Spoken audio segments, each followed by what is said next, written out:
Evil आहे, evil आहे, evil आहे. काय आहे हे इव्हिल आहे? आजकाल प्रत्येक जण म्हणतोय इव्हिल आयचा त्रास होतो आहे. सगळ्यांनी अनेक वेळा ऐकलेला शब्द म्हणजे इव्हिल आहे. तर इव्हिल आय म्हणजे काय? तर अगदी थोडक्यात लोकल भाषेत दृष्ट होणे किंवा नजर लागणे. मग कसं समजायचं की आपल्याला इव्हिल आय झालं आहे? तर अंग जड होतं, झोप नीट येत नाही, जेवण जात नाही, हेवीनेस असतो, डोकं दुखतं. आणि ज्याला इव्हिल आय झालं आहे त्याला हे अगदी व्यवस्थित कळतं की मला काहीतरी अनयुज्युअल होतं आहे. त्यामुळे इव्हिल आय ओळखणं तसं फार कठीण नाहीये. तर हे इव्हिल आय फक्त व्यक्तींनाच होतं का? तर नाही.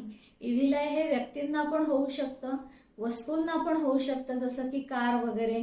घराला दृष्ट होऊ शकते, तुमच्या वास्तूला, तुमच्या दुकानाला, कारखान्याला, सगळ्यांना दृष्ट होऊ शकते. आणि जर व्यवसायाच्या जागेला दृष्ट झाली तर इन्कम न चालणं, व्यवसाय न चालणं, अशा प्रकारच्या गोष्टी होतात. कारचा ॲक्सिडेंट होणं किंवा कारला डॅमेज होणं, अशा गोष्टी होतात. तर ह्याला इव्हिल आय म्हणतात.